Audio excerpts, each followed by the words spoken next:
AP మండలిలో రెవెన్యూపై అధికార విపక్షాలకు మధ్య మాటల యుద్ధం జరిగింది. కాగ్ నివేదిక ప్రకారం ఏపీ ప్రభుత్వం రెవెన్యూలో 22వ స్థానంలో ఉందన్న బొత్స వ్యాఖ్యలకు మంత్రి పయ్యావుల కౌంటర్ ఇచ్చారు. రెవెన్యూ ఎక్కడా తగ్గలేదని, గతంలో కంటే మెరుగ్గా ఉందన్నారు. గతంలో మాదిరిగా డబ్బులు పక్కదారి పట్టకుండా ఖజానాలకు వస్తున్నాయన్నారు.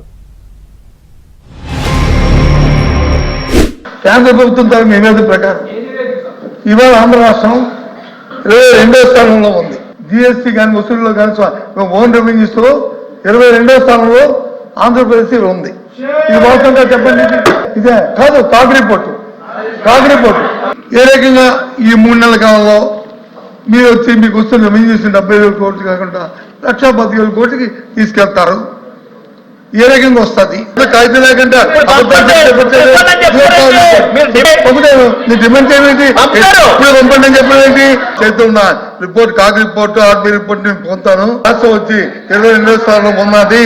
ఇది వాస్తవం. 97% మాత్రమే వచ్చింది. రెవెన్యూ తగ్గిపోయింది అని అన్నారు. రెండు ఎగ్జాంపుల్. గతంలో కన్నా రెవెన్యూ 24% ఎక్సైజ్ లో పెరిగింది, 33% మైనింగ్ లో పెరిగింది. ఎందుకు పెరిగింది? రాత్రికి రాత్రి ఏమన్నా మైనింగ్ పెరిగిందా, లేకపోతే తాగే వాళ్ళు పెరిగారా?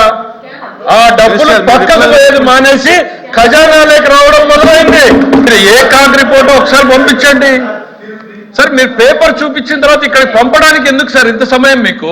సార్ ఇది మిస్లీడింగ్ ది హౌస్. చైర్మన్ గారు this is misleading the house. Copy నాకు ఇవ్వండి సార్. కాపీ ఏదో పంపండి. ఏ కాగ్ రిపోర్ట్ ఏ ఇయర్ది ఏ పేజ్ లో ఉందో చూడండి. రిపోర్ట్ ఉందా లేదా? 5 సంవత్సరాలు కాగ్ రిపోర్ట్లు చూశాను, ఇప్పుడు కాగ్ రిపోర్ట్లు చూశాను. ఏ కాగ్ రిపోర్ట్ గురించి వారు మాట్లాడుతున్నారు? నాకు అందరి ఫిగర్ వాళ్ళు చెప్పారు. ఇప్పుడు దయచేసి పంపించండి సార్. లేదు అని అంటే టాపిక్ డ్రాప్ చేసి ఇంకో టాపిక్ వెళ్ళండి. We agree, we understand the facts behind.